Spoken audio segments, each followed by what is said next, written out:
What about this then? We'll jump into some of the other teams, because another team that was right in the similar spot you were, where a lot of people thought they were one of the favourites to make it to the Masters tournament, and they didn't make it, was Version1. And they were a team that obviously, like, I mean, they were shocked, the teams that were upsetting them. So what have you thought, actually, about the fact that they didn't make it through this qualifier either? They didn't make it into, they haven't made it into this one. I don't know. We've always done pretty well against them in matches and practice. So, like, do you rate them? What'd you say? Sorry? Do you rate them as a team? You think they're a top team? I'd say they're around the top 5, yeah. I wouldn't have said they were favorites going into playoffs from, like, practice and matches. Like, I think they're a good team, but I think that, like, Optic, the guard, and, I mean, us, I guess, even Exit, I feel like, are probably, I don't know, Exit and V1 are pretty interchangeable, in my opinion. But, I mean, in the last VCT, I think us, Optic, and the guard were, like, a decent amount above every other team in that bracket, in that tournament alone.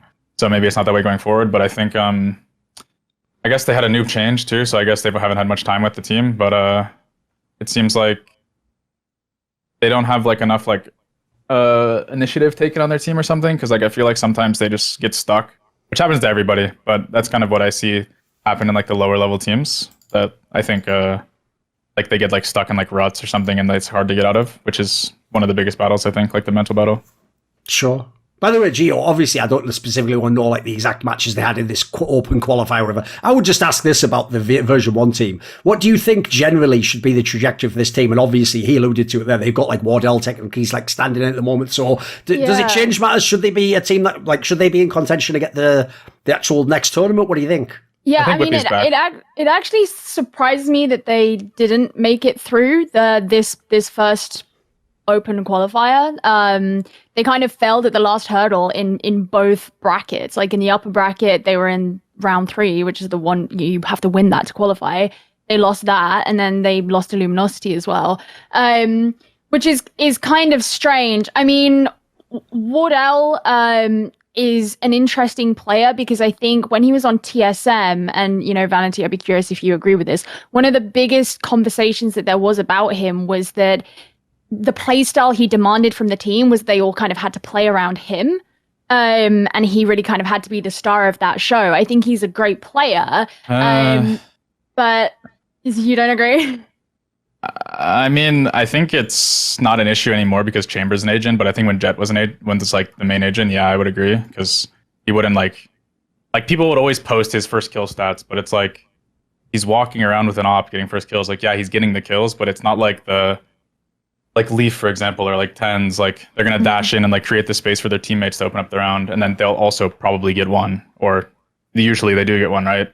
So it's a little different getting like an op pick across the map and like having to play like a 5v4, which I mean, it's obviously really beneficial. Like getting a man advantage in this game is really strong, but I think it's easier to capitalize on entry kills when it's a Jet with a rifle a lot of the time, especially on attack side. I mean, defense, obviously, it's the same, but on attack side, it's kind of hard to play without like a. So are people like overrating sort of the value he's adding to the team, do you think?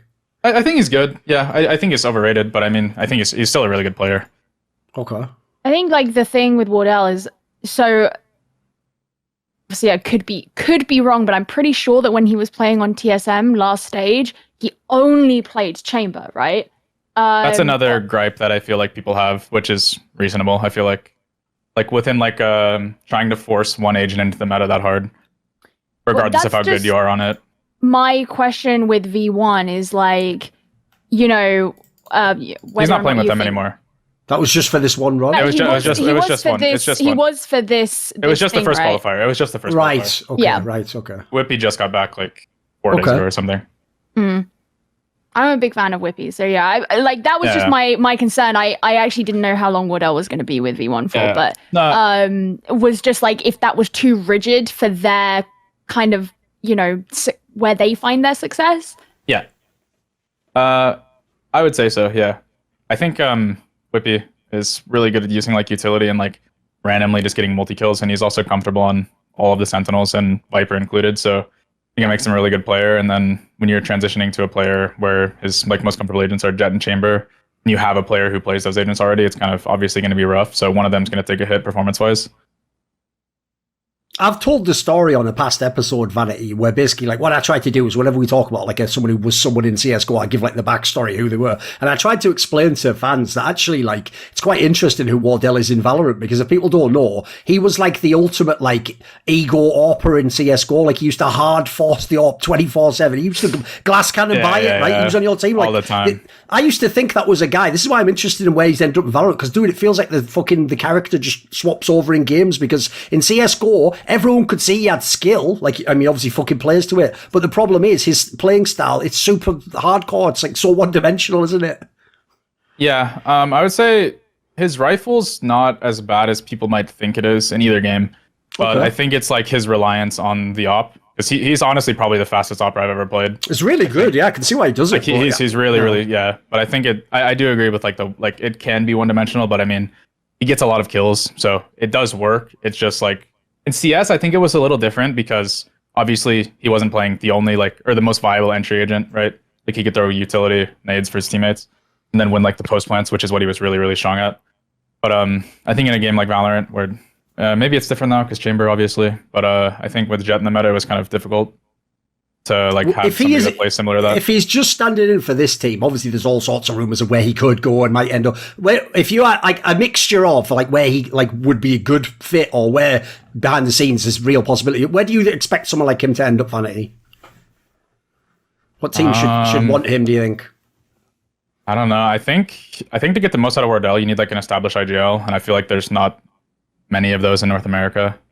So like, I mean, Optic, but I mean they just won the tournament, right? But I feel like for him to like succeed at like a high level, which I think he's capable of, I think it needs to be under like a IGL that's gonna like help him get the most out of himself. So I mean, I think Optic guard us. I don't even past that. It's like hard. Like I feel like a lot of the in-game leaders are not as much in-game leaders as they are just like strat callers, I guess. So here's a question then. What you just said about you think that that's what he needs to thrive, would you say the same about tens? Yeah, I think it's pretty similar. I think I mean when you have people that are this talented, I think it's just like about putting them in like the best positions to succeed and hoping they can like go away, like take it away, right? Like I have Leaf. He'll literally play any agent and he'll be one of the best players in North America, probably the world on it, in my opinion. I'm biased, obviously, but I mean, I think it's... You got a lot of praise from past guests. That was the player they often picked out. He's probably the best player in North America, in my opinion. I think it's him and Ye. I don't really think there's like a conversation for anybody else at the current moment, given like the longevity they've been playing really, really well. And including the flexibility that both of them have, I think just separates them from like the rest of the duelist players in North America. I would also say... Oh, yeah, go on. I was just going to say that's pretty in line with the kind of conversations that we were having throughout all of the episodes that we did during stage one, right? It was always Leaf came up a lot as being one of, if not the most valuable player in NA. I would bring Ye up quite a bit in those conversations as well. So yeah. I would also say, just from a CS background, like from watching the game over the years, in my opinion, the two best roles to sort out in any team is you want like a superstar player, so you can fit this role, but then the other one is the great in-game leader. Like those two together, I think those are the most important roles. Yes. I think. Especially because even just logically, the star player can get his kills, but what the IGL needs to do is help the rest of the fucking players. He has to understand how to play, how to activate each other. Yeah. Because when I watch the Sentinels team, dude, that's exactly what I see. I see players who individually are like the best. At least two of them look like they are the best at their role, but the team doesn't fucking function at all, mate. I mean, there's another team we could talk about, Vanity, right? They've flopped again. They haven't made it through. What the fuck? Like, here's the problem, right? It's only cool to do the angle they're doing of sort of like, we don't know if we get a go. That's only cool if you're number one. Like that's sort of like, I'm a rock star. Like, you're not a rock star if you can't even bloody get through. Like, this is looking embarrassing now. It was cool at Masters too, you know? Yeah, exactly. What do you think of the Sentinels scenario? Because that must be another team, right? What a waste of talent. Yeah, I don't know.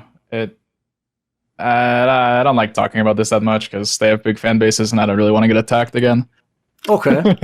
Fair enough. But yeah, I mean, they're underperforming, obviously, but I think there's deeper issues than people will ever talk about. Okay.